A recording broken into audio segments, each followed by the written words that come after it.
Hello everyone. आज का जो हमारा टॉपिक है वो इंग्लिश ग्रामर में एक्टिव पैसिव से रिलेटेड है। जिन स्टूडेंट्स को एक्टिव पैसिव के बारे में ज़्यादा मालूमात नहीं है, ज़्यादा इन्फॉर्मेशन नहीं है, उनके लिए काफ़ी कॉम्प्लिकेटेड टॉपिक हो जाता है जब हमको इंग्लिश ग्रामर में एक्टिव टू पैसिव जो है वो ट्रांसफ़र करना पड़ता है किसी सेंटेंस को। आज जो हमारा टॉपिक जैसा मैंने बताया एक्टिव पैसिव को हम बेसिकली 3 स्टेप्स में पढ़ेंगे। सबसे पहले जो है हम ये समझेंगे कि एक्टिव और पैसिव की ग्रामर होती क्या है, उसका बेसिक जो कॉन्सेप्ट है, किस हिसाब से जो है वो एक्टिव सेंटेंस होते हैं, कैसे उनको पॉजिटिव में जो है वो कन्वर्ट करते हैं। नेक्स्ट जो हमारा पार्ट आएगा उसमें हम पढ़ेंगे कि जो बेसिक ग्रामर होती है, जब हम एक्टिव से पैसिव में किसी भी सेंटेंस को मॉडिफाई करते हैं तो ग्रामर में चेंज होता है, तो वो जो रूल्स होते हैं ग्रामर में चेंज करने के लिए उनको पढ़ेंगे।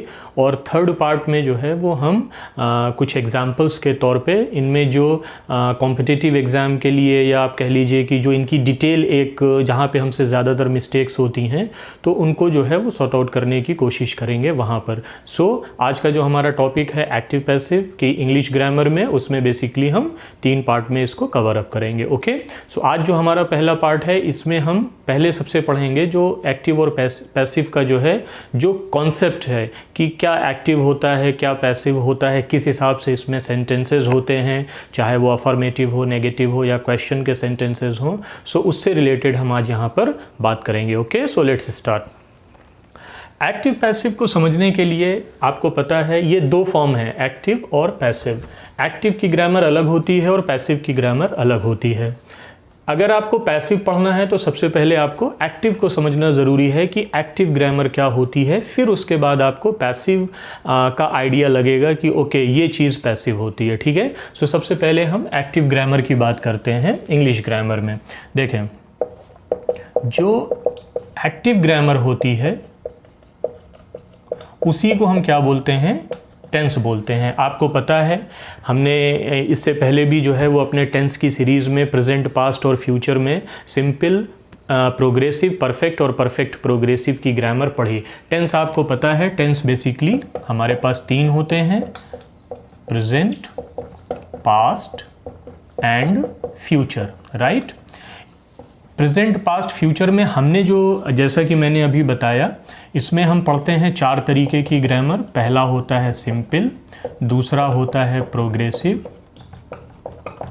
जिसको कि हम कॉन्टिन्यूअस भी बोलते हैं, थर्ड वन हमारे पास आता है परफेक्ट, और फोर्थ वन आता है हमारे पास परफेक्ट प्रोग्रेसिव। राइट, ये ग्रामर है हमारे पास जिसको कि हम एक्टिव ग्रामर बोलते हैं और इसी को हम क्या बोलते हैं, टेंस। राइट, यहाँ पर जो हमारे सेंटेंस बनते हैं, जो सेंटेंस का फॉर्मेशन होता है पूरी एक्टिव ग्रामर में, पूरे टेंस में, इसके लिए मैंने एक सेपरेट वीडियो बनाया था जिसका अगर आप देखेंगे तो उसका जो थंबनेल था उसमें लिखा हुआ था how to make a sentence that is affirmative, negative और क्वेश्चन। राइट, उस कॉन्सेप्ट को यहाँ पर समझते हैं तभी आपको ये चीज़ पैसिव में समझ में आएगी। जो सेंटेंस हम एक्टिव ग्रामर में या टेंस में लिखते हैं उसमें सबसे पहली चीज़ आती है हमारा सब्जेक्ट, उसके बाद आता है हमारा हेल्पिंग वर्ब। राइट, उसके बाद आता है हमारा मेन वर्ब, उसके बाद आता है हमारा ऑब्जेक्ट। ये एक्टिव ग्रामर के सेंटेंस का एक कंस्ट्रक्शन है, simple, subject, helping verb, main verb और ऑब्जेक्ट।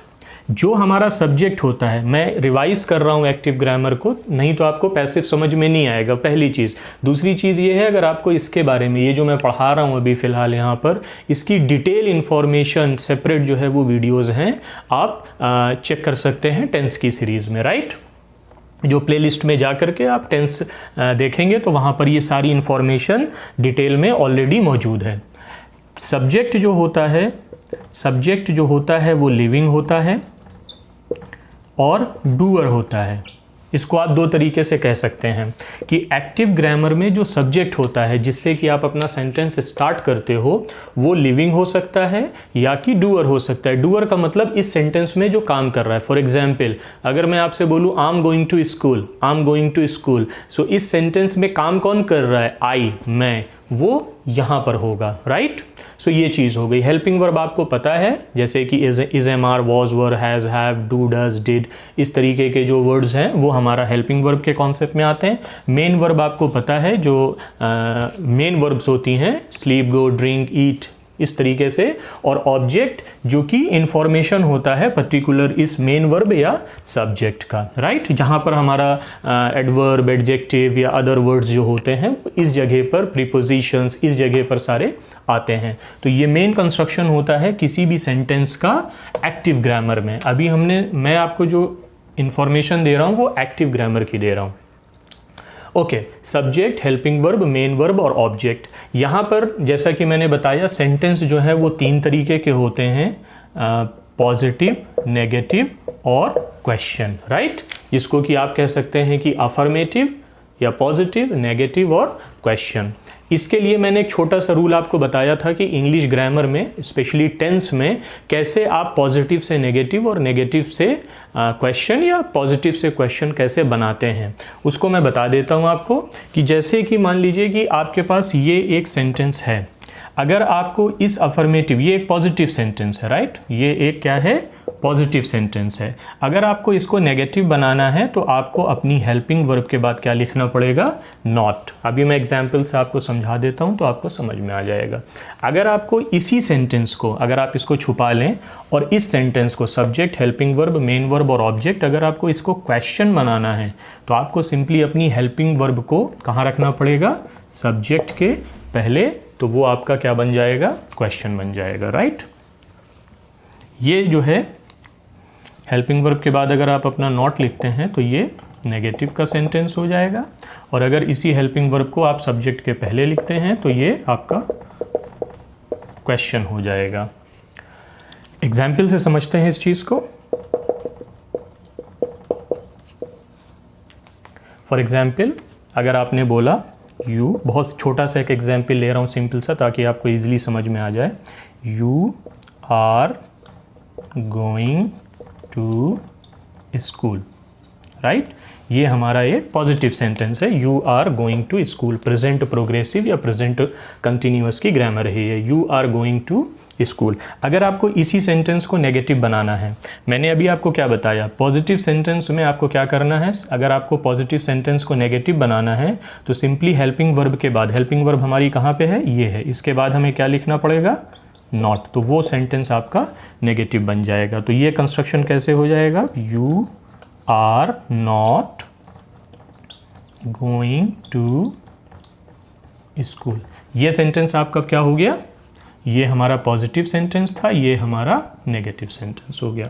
अगर आपको इसी सेंटेंस को क्वेश्चन बनाना है तो आपको सिंपली क्या करना है, आपको इस आर को पकड़ना है और यहाँ से उठा करके आपको इसको अपने सब्जेक्ट के पहले लिख देना। आपको पता है ये हमारा सब्जेक्ट है, ये हेल्पिंग वर्ब है, ये मेन वर्ब है, प्रीपोजिशन और ऑब्जेक्ट।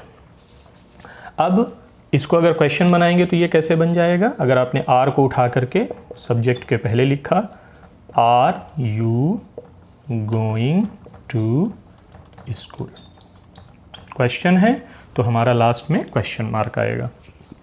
पॉजिटिव और नेगेटिव है तो उसमें पीरियड या इसको फुल स्टॉप भी बोलते हैं वो लिखा जाता है, are you going to school, ठीक है। ये हमारा क्वेश्चन हो गया। मैंने आपको बताया था क्वेश्चन जो है वो 2 तरीके से इंग्लिश में आते हैं जो टेंस की ग्रामर होती है। पहला ऐसा क्वेश्चन जो कि हेल्पिंग वर्ब से स्टार्ट होता है, दूसरा ऐसा क्वेश्चन जो कि क्वेश्चन वर्ड से स्टार्ट होता है, WH वर्ड्स जो होते हैं। अगर आप इसी आर के पहले व्हेन लिख दें, when are you going to school, when are you going to school, तो अभी ये क्या हो गया, ये हमारे पास हो गया क्वेश्चन वर्ड, राइट। इस क्वेश्चन वर्ड में क्या हो गया, क्वेश्चन वर्ड क्या होते हैं, क्वेश्चन वर्ड होते हैं WH वर्ड्स, जैसे कि व्हेन, व्हाट, वेयर, व्हाई, इस तरीके के जो वर्ड्स होते हैं उनको हम क्या बोलते हैं, WH words. So when are you going to school, ये जो ग्रामर मैंने अभी बताई आपको टेंस की या एक्टिव ग्रामर, ये इस तरीके से वर्क करती है जिसमें कि सेंटेंस पॉजिटिव नेगेटिव क्वेश्चन, एक फॉर्मूले के थ्रू आप अपना पॉजिटिव नेगेटिव और क्वेश्चन के सेंटेंसेस को मॉडिफाई कर सकते हैं कि पॉजिटिव से नेगेटिव बना दिया और नेगेटिव से क्वेश्चन बना दिया, राइट। इस तरीके से। तरीका क्या था कि आपने अपना जो बेसिक कंस्ट्रक्शन होता है वो लिखा, subject, helping verb, main verb और ऑब्जेक्ट। अगर आपको इस पॉजिटिव से नेगेटिव बनाना है तो हेल्पिंग वर्ब के बाद नॉट लिख दीजिए। अगर इसी पॉजिटिव को आपको क्वेश्चन बनाना है तो हेल्पिंग वर्ब को उठा करके आपने सब्जेक्ट के पहले लिख दिया तो वो क्वेश्चन। ये 3 एग्जाम्पल से आपको समझ में बात आ गई। यहाँ पर ये चीज़ याद रखिएगा कि जो सब्जेक्ट होता है एक्टिव ग्रामर में लिविंग हो सकता है या डूअर हो सकता है। डूअर का मतलब जो काम करता है, जो कि काम करता है, राइट। जैसा कि मैंने बताया you are going to school, तो इस सेंटेंस में कौन काम कर रहा है, यू। कौन स्कूल जा रहा है, यू। तो इसमें डूअर कौन हो जाएगा, यू। तो ये हमारा सब्जेक्ट हो जाएगा। शर्त ये होती है कि जो एक्टिव ग्रामर होती है उसमें ये लिविंग होता है, राइट। अब ये चीज़ हो गई हमारी एक्टिव ग्रामर के लिए। अब इसी चीज़ को हमें समझना है पैसिव ग्रामर के लिए। पैसिव ग्रामर को समझने के लिए आपको पहले ये एक्टिव ग्रामर समझना ज़रूरी था, जो कि मैंने बता दिया। अब जो है हम देखते हैं कि इसी एक्टिव ग्रामर से आप पैसिव ग्रामर कैसे बनाते हो। ओके, सो अभी जो है हमने अभी अपनी एक्टिव ग्रामर पढ़ी। अब हम चेक करते हैं पैसिव ग्रामर क्या होती है। अगर हम बात करें अपने पैसिव ग्रामर की, पैसिव ग्रामर जो होती है उसको इंग्लिश में बोलते हैं वॉइस। इसको क्या बोलते हैं, वॉइस बोलते हैं। अब पैसिव ग्रामर में अगर आपको समझना है तो सिंपली वही चीज़ जो मैंने अभी आपको बताया था। एक्टिव ग्रामर के लिए A for active, active grammar के लिए जो हमारा कंस्ट्रक्शन था subject, helping verb, main verb and object. Okay, ये हमारा टेंस के लिए हमने ये पढ़ा एक्टिव ग्रामर के लिए। जब आप इसी सेंटेंस को पैसिव में कन्वर्ट करते हैं, अगर आपसे बोला जाए कि ये एक एक्टिव सेंटेंस है, इसको आपको पैसिव में कन्वर्ट करना है, तो सीधा सा रूल है कि आपको अपना ऑब्जेक्ट और सब्जेक्ट, इनकी जो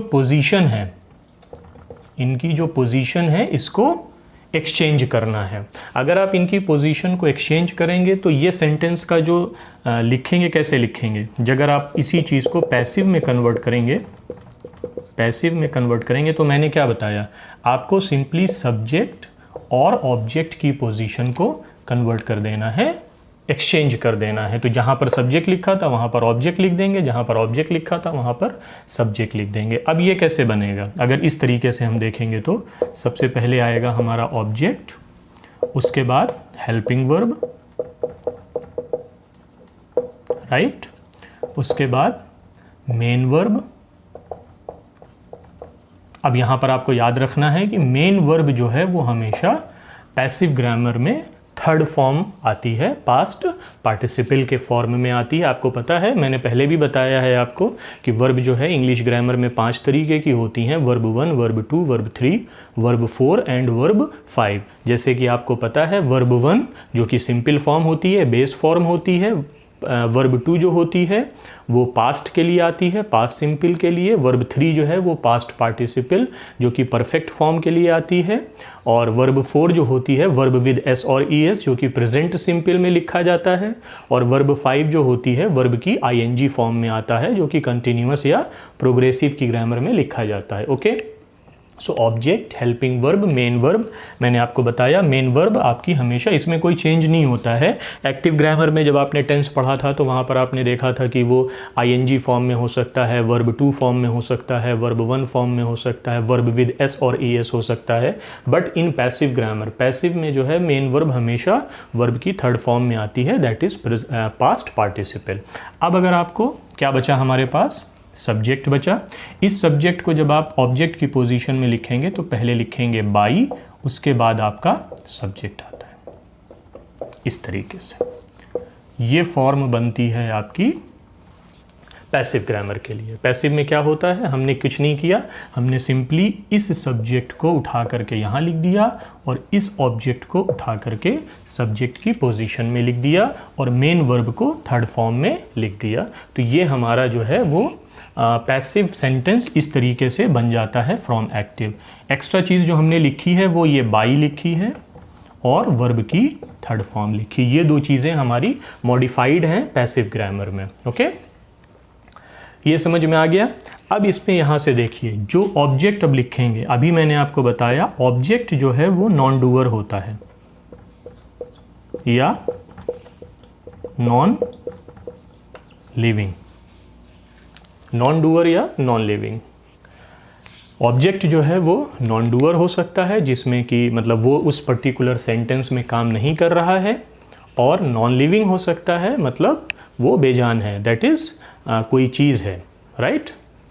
ठीक है, तो ये हमारा जो है वो पैसिव ग्रामर में इस तरीके से हमारा सेंटेंस का कंस्ट्रक्शन बनता है, that starts from object, then helping verb, main verb की third form by plus subject. अब आपको पता है कि कोई भी सब्जेक्ट जब इस पोजीशन में आता है, like at the end of the sentence, तो वो चेंज हो जाता है। आपको पता है जो प्रोनाउंस होते हैं, अगर यहाँ पर मैं बात करूँ आई, यू, वी, ही, शी, इस तरीके के जो वर्ड्स होते हैं, जो सब्जेक्टिव प्रोनाउंस होते हैं, जब आप उनको ऑब्जेक्ट की पोजीशन में लिखते हैं तो वो ऑब्जेक्टिव प्रोनाउंस में कन्वर्ट हो जाते हैं। फॉर एग्जांपल आई का मी हो जाएगा, ही का हिज हो जाएगा, सॉरी ही का हिम हो जाएगा।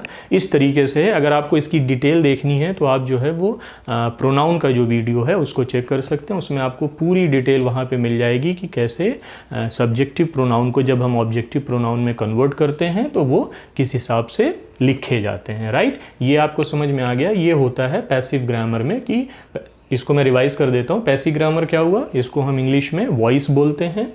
अफर में जो एक्टिव सेंटेंसेस होते हैं, एक्टिव सेंटेंस जो होता है वो क्या होता है, वो होता है subject, helping verb, main verb और ऑब्जेक्ट। ये हमारा बेसिक कॉन्सेप्ट है एक्टिव ग्रामर के लिए या टेंस के लिए, जो कि मैंने अभी बताया आपको। जब आपको इसी को पैसिव में कन्वर्ट करना है तो आपको सिंपली सब्जेक्ट और ऑब्जेक्ट की जो पोजीशंस हैं उनको चेंज करेंगे, तो जो सब्जेक्ट हो जाएगा उसको ऑब्जेक्ट की पोजीशन में, जो ऑब्जेक्ट है उसको सब्जेक्ट की पोजीशन पे लिख देंगे, तो ये हमारा पैसिव में कन्वर्ट हो जाएगा। जब हम इसको कन्वर्ट करेंगे इस तरीके से पोजीशंस सब्जेक्ट और ऑब्जेक्ट की चेंज करके, तो ऑब्जेक्ट से स्टार्ट होगा, हेल्पिंग वर्ब आ जाएगी, मेन वर्ब आ जाएगी, बाई प्लस सब्जेक्ट। याद रखिएगा कि जो ऑब्जेक्ट है वो इस पर्टिकुलर सेंटेंस में नॉन डूअर, जो कि इस सेंटेंस में काम नहीं कर रहा है, और मे बी नॉन लिविंग हो सकता है। अब ये जो कॉन्सेप्ट हमने पढ़ा है इसी को हम क्या करेंगे, एक एग्जाम्पल लेकर के इस पूरे सिस्टम को समझने की कोशिश करेंगे कि एक्टिव सेंटेंस से जब हम पैसिव सेंटेंस बनाते हैं तो वो इस फॉर्म में कैसे लिखा जाएगा। ओके, सो अभी हमें देखना है कि जो हमारा एक्टिव से पैसिव का जो ट्रांसफॉर्मेशन होता है सेंटेंस का, उसको एग्जाम्पल के थ्रू हम समझने की कोशिश करते हैं कि जो कॉन्सेप्ट अभी हमने पढ़ा कि एक्टिव में कैसे सेंटेंस लिखे जाते हैं और पैसिव में कैसे सेंटेंस लिखे जाते हैं। तो एक एग्जाम्पल मैं आपको बताता हूँ। फॉर एग्जाम्पल एक सेंटेंस मैंने लिखा कि Ram is playing cricket. Okay, ये एक सिंपल सा सेंटेंस है, राम इज़ प्लेइंग क्रिकेट। आपको पता होना चाहिए। देखिए, एक्टिव और पैसिव की जो ग्रामर होती है उसमें आपको टेंस की इन्फॉर्मेशन ज़रूर होनी चाहिए, क्योंकि जो आपको कन्वर्जन दिया जाएगा कि इस एक्टिव सेंटेंस को पैसिव में बदलना है, तो सबसे पहली चीज़ तो ये है कि आपको पता होना चाहिए कि ये जो एक्टिव सेंटेंस हमारे पास लिखा हुआ है ये किस ग्रामर से रिलेटेड है, किस टेंस से रिलेटेड है। ओके, जो कि मैंने आपको शुरुआत में बताया कि एक्टिव जो है उसको टेंस बोलते हैं। टेंस के 3 होते हैं, प्रेजेंट, पास्ट, फ्यूचर, और हर एक में जो है वो 4 तरीके से 4 पार्ट में हम पढ़ते हैं, that is simple, continuous, perfect और परफेक्ट कंटिन्यूअस। तो वो इन्फॉर्मेशन आपके पास होनी चाहिए, अदरवाइज आप कभी भी एक्टिव टू पैसिव जो है वो कन्वर्ट नहीं कर सकते हैं। यहाँ पर आपको देखना है हमारे पास जो ये सेंटेंस मैंने यहाँ पर लिखा हुआ है, Ram is playing cricket. Ram हमारा क्या है, ये हमारा सब्जेक्ट है। इज़ क्या है, ये हमारा हेल्पिंग वर्ब है। प्लेइंग क्या है, ये हमारा मेन वर्ब है। और क्रिकेट क्या है, ये हमारा ऑब्जेक्ट है, राइट। ये इन्फॉर्मेशन आपके पास है, और ये जो ग्रामर यहाँ पर लिखी हुई है ये है आपकी प्रेजेंट प्रोग्रेसिव या प्रेजेंट कंटिन्यूअस जिसको बोलते हैं, ये उसकी ग्रामर है। क्यों? क्योंकि प्रेजेंट प्रोग्रेसिव की ग्रामर में ही is am are plus verb ING की फॉर्म आती है। तो ये इन्फॉर्मेशन आपको किसी भी एक्टिव सेंटेंस को देख करके पता होनी चाहिए कि ये कौन सी ग्रामर है, इसमें सब्जेक्ट क्या है, हेल्पिंग वर्ब क्या है, मेन वर्ब क्या है और ऑब्जेक्ट क्या है, राइट।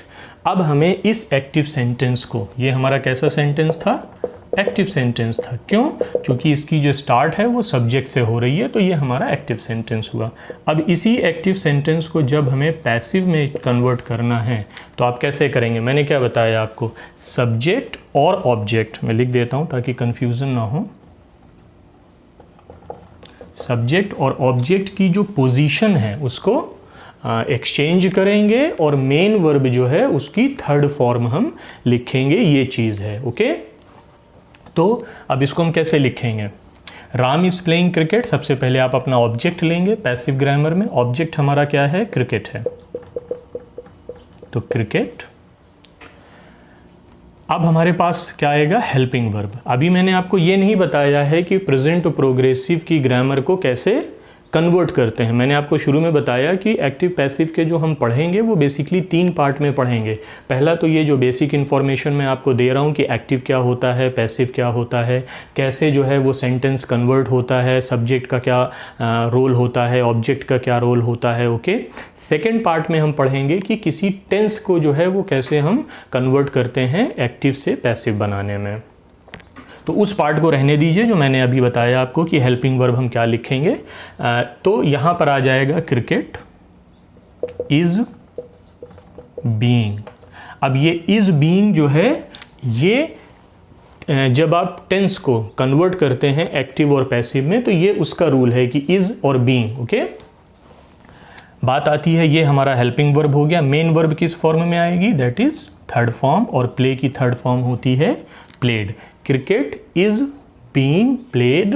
अब आपको क्या लिखना है? अब आपको अपना सब्जेक्ट लिखना है। सब्जेक्ट के लिए मैंने आपको बताया था, सब्जेक्ट अगर प्रेजेंट है तो सबसे पहले आप लिखेंगे बाई और उसके बाद आपका क्या आएगा? सब्जेक्ट आएगा राम। तो Ram is playing cricket, Ram is playing cricket. इसको जब आप पैसिव में कन्वर्ट करेंगे तो हमारा सेंटेंस क्या बनेगा? Cricket is being played by Ram. मैंने आपको बताया यहाँ पर क्रिकेट क्या है? हमारा ऑब्जेक्ट हो जाएगा। इज बीइंग ये हमारा हेल्पिंग वर्ब है।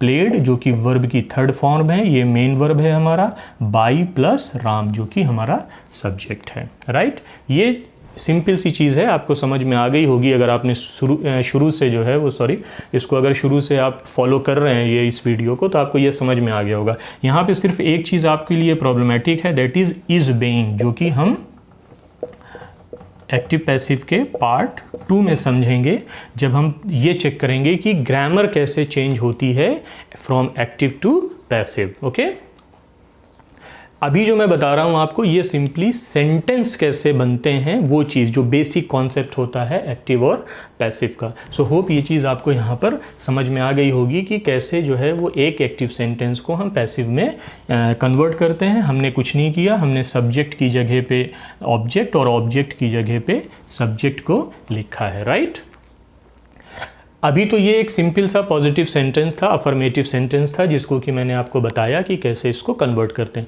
चलिए अब देख लेते हैं कि कैसे अफर्मेटिव, नेगेटिव और क्वेश्चन तीनों के एक एक एग्जाम्पल, ताकि आपको एक्टिव पैसिव का जो कॉन्सेप्ट मैंने अभी बताया है वो और क्लियर हो जाए एक दूसरे एग्जाम्पल के थ्रू। ओके, चलें अब हमारा आता है एग्जाम्पल नंबर 2 अपने एक्टिव और पैसिव की ग्रामर को समझने के लिए। ओके, यहाँ पर मैंने आपको बताया कि हम क्या पढ़ेंगे, हम कैसे अफर्मेटिव, नेगेटिव और क्वेश्चन तीनों सेंटेंसेस को जो है वो इसमें समझने की कोशिश करेंगे। सबसे पहले वही चीज़ है जो मैंने एक सेंटेंस लिखा कि for example you play cricket, you play cricket. ये कौन सी ग्रामर है? ये हमारी ग्रामर है प्रेजेंट सिंपल की। इतना तो आपको पता होना चाहिए, अदरवाइज आप एक्टिव पैसिव की ग्रामर को कन्वर्ट नहीं कर पाएंगे। क्यों? क्योंकि आपका सब्जेक्ट है, मेन वर्ब की फर्स्ट फॉर्म है और ऑब्जेक्ट, और ये कंडीशन किस ग्रामर में आती है? प्रेजेंट सिंपल की ग्रामर में आती है। हमारा सब्जेक्ट क्या है? हमारा सब्जेक्ट है यू, ये हमारा सब्जेक्ट है, ये हमारा मेन वर्ब है और ये हमारा ऑब्जेक्ट है। अब अगर आप इस पर्टिकुलर पॉजिटिव सेंटेंस को, ये क्या है? ये पॉजिटिव सेंटेंस है हमारा, पॉजिटिव कह लीजिए, अफर्मेटिव कह लीजिए। ओके, सो अगर हम इस एक्टिव सेंटेंस को पैसिव में कन्वर्ट करेंगे यहाँ पर, तो वही चीज़ है, हमारा ऑब्जेक्ट पहले आएगा, सब्जेक्ट जो है वो हमारा लास्ट में जाएगा, मेन वर्ब की थर्ड फॉर्म आएगी। तो इसको हम कैसे लिखेंगे? हम लिखेंगे इसको क्रिकेट। अब ग्रामर का चेंज आता है।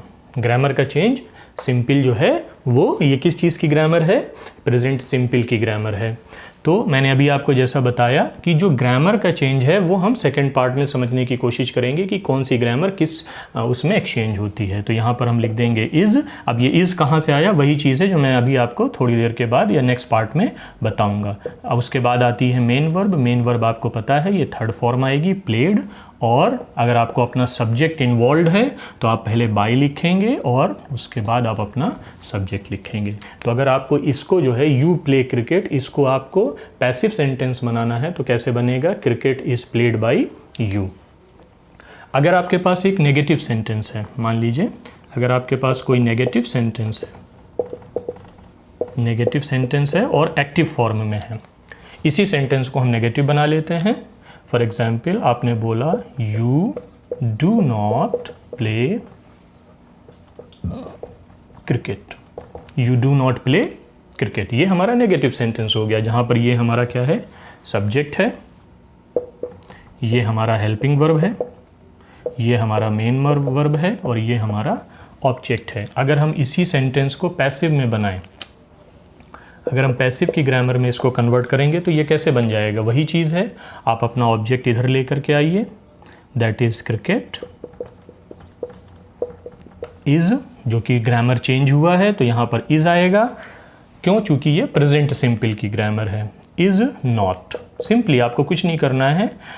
मैंने अभी बताया आपको शुरुआत में कि जब आप अफर्मेटिव से नेगेटिव सेंटेंस बनाते हैं या पॉजिटिव से नेगेटिव सेंटेंस बनाते हैं तो आपको सिंपली अपने हेल्पिंग वर्ब के बाद क्या लिखना पड़ेगा? Not. That is cricket is not, verb की third form that is play, play की थर्ड फॉर्म प्लेड। अगर आपका सब्जेक्ट इन्वॉल्व है तो आप पहले बाय लिखेंगे और उसके बाद अपना सब्जेक्ट लिखेंगे, राइट। सो इसका नेगेटिव सेंटेंस कैसे हो गया? Cricket is not played by you. ये हमारा नेगेटिव सेंटेंस हो गया। अगर हमारे पास कोई क्वेश्चन है,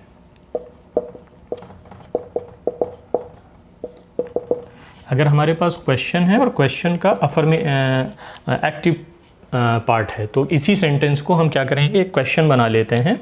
फॉर एग्जाम्पल हमने लिख दिया when do you play cricket, when do you play cricket. Question है तो हमारा क्वेश्चन मार्क हो जाएगा। When do you play cricket.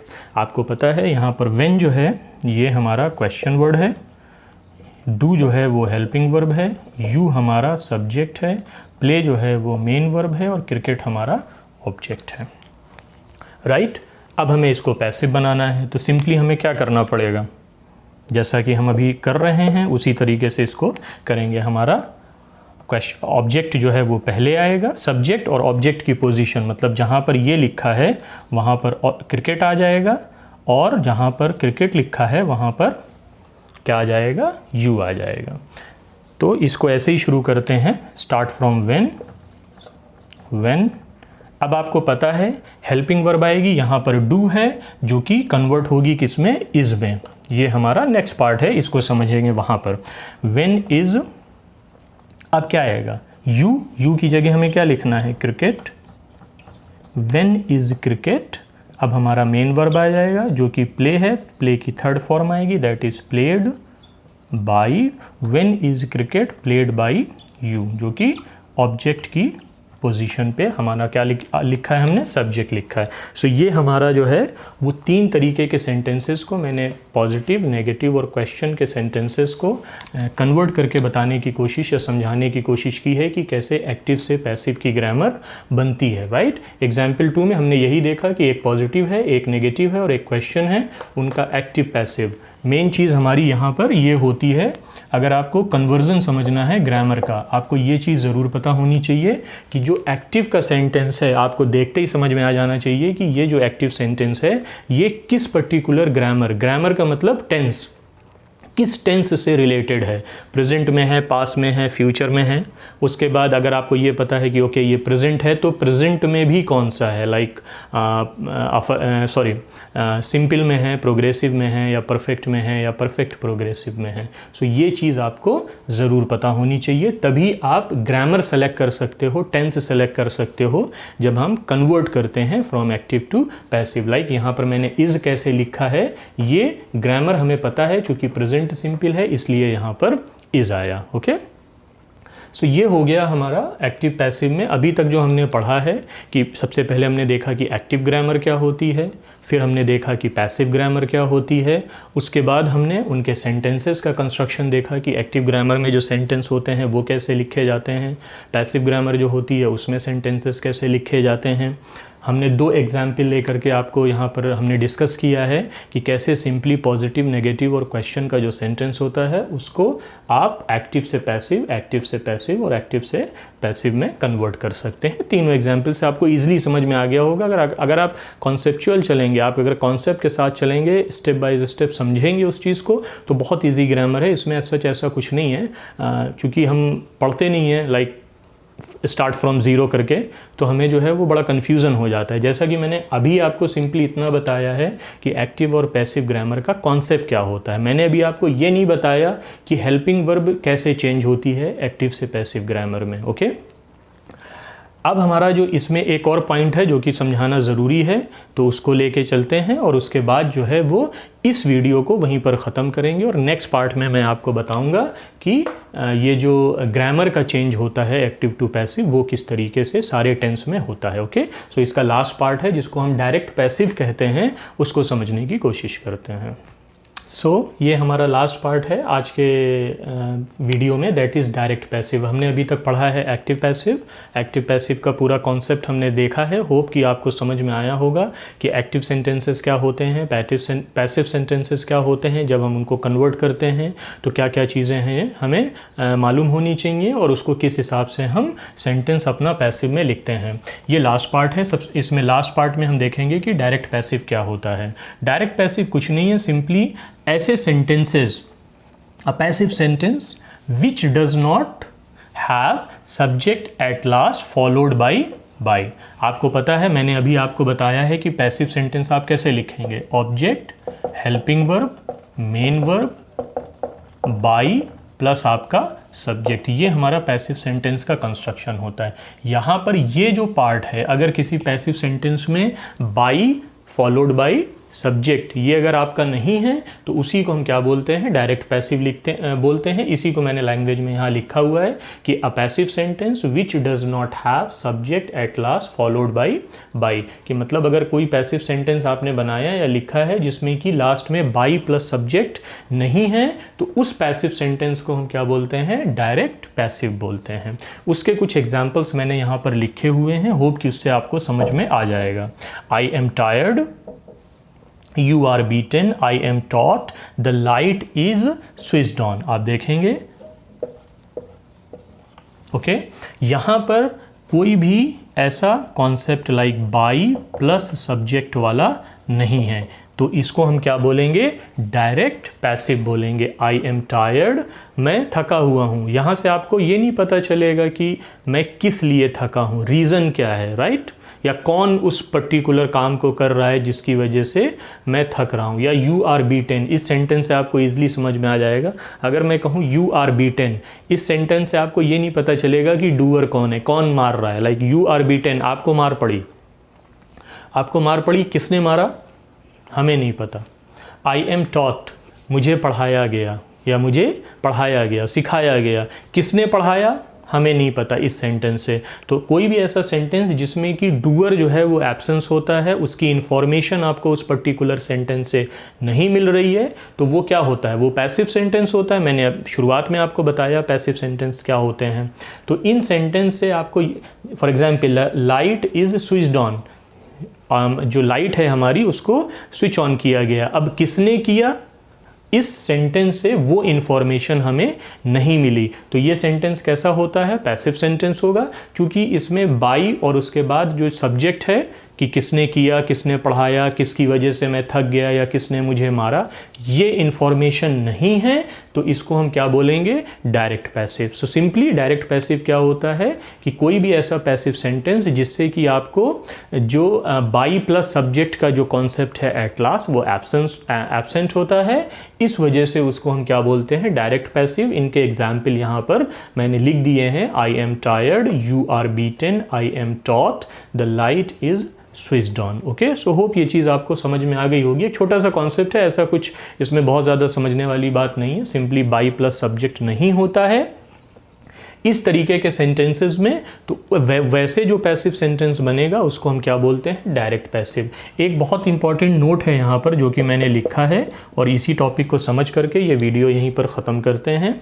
जब कभी आप एक्टिव से पैसिव बनाते हैं, एक्टिव से पैसिव का सेंटेंस जब आप बनाते हैं, तो हमेशा याद रखिए कि एक्टिव ग्रामर में अगर कोई इनट्रांजिटिव वर्ब का सेंटेंस है तो वो पैसिव में कन्वर्ट नहीं होता है। अच्छा, यहाँ पर आपको ये भी एक कन्फ्यूज़न हो सकता है कि इनट्रांजिटिव या ट्रांजिटिव वर्ब किसको कहते हैं। समझ लीजिए सिंपली कि इनट्रांजिटिव वर्ब जो होती हैं उनके बाद आपको ऑब्जेक्ट की ज़रूरत नहीं पड़ती है, ओके, और ट्रांजिटिव वर्ब जो होती हैं उनके बाद आपको ऑब्जेक्ट लाजिम लिखना पड़ता है, अदरवाइज़ वो सेंटेंस आपका कंप्लीट नहीं होता है। इसको ऐसे समझते हैं कि फॉर एग्जांपल अगर मैं बोलूँ I am going, I am going, अगर आप बोलेंगे आई एम गोइंग तो पहला सवाल ये आएगा कि भाई कहाँ जा रहे हो, आई एम गोइंग मैं जा रहा हूँ, आप कहाँ जा रहे हो। सो अगर आप सिंपली ये बोलें कि आई एम गोइंग तो ये सेंटेंस आपका कंप्लीट नहीं हुआ, ओके। सो गो जो है उसके बाद आपको लाजिम है, कंपल्शन है कि आपको कुछ ना कुछ इन्फॉर्मेशन देनी पड़ेगी कि आप कहाँ जा रहे हो। सो ऐसी वर्ब जिनके बाद आपको ज़रूरी है ऑब्जेक्ट का लिखना तो उनको हम ट्रांजिटिव वर्ब बोलते हैं। लेकिन कुछ वर्ब्स ऐसी होती हैं, फॉर एग्जांपल इसी को अगर मैं एक और तरीके से समझाऊं कि आई जंप, आई जंप मैं कूदा, लेकिन कहाँ से कूदे, दीवार से कूदे, समंदर में कूद गए, कुएं में कूद गए, किस तरीके से, तो वो इन्फॉर्मेशन लाजिम आपको देनी ही पड़ेगी। सो जंप एक ट्रांजिटिव वर्ब है जिसके बाद आपको ऑब्जेक्ट लिखना ही लिखना है, अदरवाइज आपका सेंटेंस पूरा नहीं होगा, वो इनकम्प्लीट इन्फॉर्मेशन देगा आपको, ओके। होप ये चीज़ आपको समझ में आ गई होगी। इनट्रांजिटिव वर्ब क्या होती हैं, इनट्रांजिटिव वर्ब ऐसी वर्ब्स होती हैं जिनके बाद आपको ऑब्जेक्ट लिखने की ज़रूरत नहीं होती है, वो अपने आप में सफिशिएंट होते हैं उस सेंटेंस को कंप्लीट करने के लिए, ओके। फॉर एग्जांपल अगर मैं बोलूँ आई स्लीप, आई स्लीप या आई एम स्लीपिंग, ज़्यादा समझ में आ जाएगा आपको, आई एम स्लीपिंग मैं सो रहा हूँ। अब क्या स्लीपिंग के बाद आपको कोई इन्फॉर्मेशन देने की ज़रूरत पड़ती है सेंटेंस में? नहीं, आई एम स्लीपिंग मैं सो रहा हूँ, मुझे ये बताने की ज़रूरत नहीं है कि मैं कैसे सो रहा हूँ। स्लीप अपने आप में इनफ है उस पर्टिकुलर सेंटेंस का मतलब समझाने के लिए आपको, ओके। सो ऐसी वर्ब्स जिनके लास्ट में या ऐसी मेन वर्ब्स जिनको कि किसी तरीके के ऑब्जेक्ट या एक्स्ट्रा वर्ड की ज़रूरत नहीं पड़ती है उस पर्टिकुलर सेंटेंस की मीनिंग को समझाने के लिए, तो उनको हम क्या बोल देते हैं, इनट्रांजिटिव वर्ब। यही हमारा नोट है कि दो तरीके की वर्ब्स होती हैं, इनट्रांजिटिव वर्ब और ट्रांजिटिव वर्ब। इनट्रांजिटिव वर्ब वो वर्ब्स होती हैं जिनके बाद आपको ऑब्जेक्ट की ज़रूरत नहीं पड़ती है, ट्रांजिटिव वर्ब वो वर्ब होती हैं जिनके बाद आपको ऑब्जेक्ट लिखना है, अदरवाइज उस सेंटेंस का जो मीनिंग है वो कंप्लीट नहीं होगा।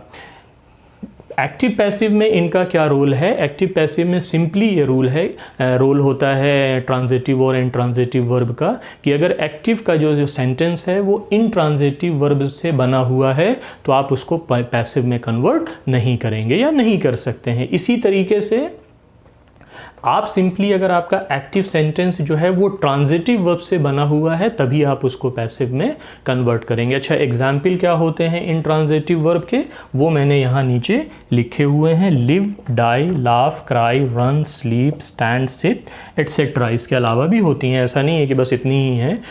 आप वो सेंटेंस रीड करोगे आपको समझ में आ जाएगा कि वो ट्रांजिटिव वर्ब है या कि इनट्रांजिटिव वर्ब है। ये कुछ कॉमन से एग्जाम्पल हैं जो कि हम नॉर्मली यूज़ करते हैं अपनी एक्टिव ग्रामर में या पैसिव ग्रामर में, ओके।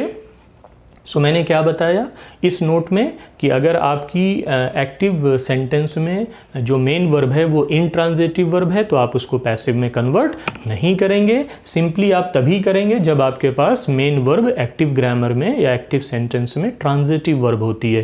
ट्रांजिटिव और इंट्रांजिटिव का फ़र्क क्या होता है मैंने आपको बता दिया, मैं एक बार फिर बता देता हूँ कि ट्रांजिटिव वर्ब वो वर्ब्स होती हैं जिनको कि सेंटेंस कंप्लीट करने के लिए अपने बाद जो है वो ऑब्जेक्ट की ज़रूरत पड़ती है। मैं इसको लिखे दे रहा हूँ ताकि आपको समझ में आ जाए। आपको पता है subject, helping verb, main verb and object. Okay, ये एक सेंटेंस का कंस्ट्रक्शन होता है। अगर मेन वर्ब के बाद आपको ऑब्जेक्ट की ज़रूरत है तो वो ट्रांजिटिव वर्ब हो जाएगी। अगर मेन वर्ब के बाद आपको ऑब्जेक्ट की ज़रूरत नहीं है तो वो इंट्रांजिटिव वर्ब हो जाएगी। यही कॉन्सेप्ट है ट्रांजिटिव और इंट्रांजिटिव वर्ब का, जो कि मैंने अभी आपको स्लीप, जंप और आई गो करके मैंने यहाँ कुछ 2-3 एग्जाम्पल से आपको समझाने की कोशिश की है कि अगर मेन वर्ब के बाद ऑब्जेक्ट चाहिए ही चाहिए तो उसको ट्रांजिटिव वर्ब बोलते हैं, और अगर मेन वर्ब सफिशिएंट है उस पर्टिकुलर सेंटेंस का मीनिंग बताने के लिए और ऑब्जेक्ट की ज़रूरत नहीं पड़ेगी तो उसको हम इंट्रांजिटिव वर्ब बोलेंगे। ओके, सो होप ये चीज़ आपको समझ में आ गई होगी। जो हमारा लेक्चर था एक्टिव पैसिव का पार्ट 1 हमने कंप्लीट किया है। ये हमारा पार्ट 1 था आज का जो वीडियो है, जिसमें कि हमने सिंपली एक्टिव और पैसिव का जो कॉन्सेप्ट है वो समझने की कोशिश की है। एक्टिव पैसिव क्या होता है, कैसे एक सेंटेंस दूसरे सेंटेंस में चेंज होते हैं, कुछ बेसिक रूल्स पढ़े हमने कि वर्ब की थर्ड फॉर्म आती है सब्जेक्ट प्लस बाई आता है, बाई पहले आता है फिर सब्जेक्ट लिखते हैं। उसके बाद हमने उनमें देखा कि कैसे अफर्मेटिव, नेगेटिव और क्वेश्चन के सेंटेंसेस को एक्टिव से आप पैसिव में बनाएंगे, और लास्ट में हमारा ये कॉन्सेप्ट आया डायरेक्ट पैसिव का और ट्रांजिटिव और इंट्रांजिटिव वर्ब का क्या रोल होता है एक्टिव और पैसिव की ग्रामर में। ओके, सो इस टॉपिक को यहीं पर ख़त्म करते हैं। इसका जो नेक्स्ट टॉपिक हम देखेंगे, मैंने कई बार बता दिया है, मेरी आदत है थोड़ा सा अपने आप को रिपीट करने की। सो इसमें जो नेक्स्ट पार्ट है हमारा वो हम पढ़ेंगे कि कैसे हम ग्रामर जो है वो टेंस, एक टेंस दूसरे टेंस में कन्वर्ट होता है। हेल्पिंग वर्ब जिसको हमने अभी बोला कि कैसे जो है वो एक्टिव से पैसिव में कन्वर्ट होती है। Okay, so take care.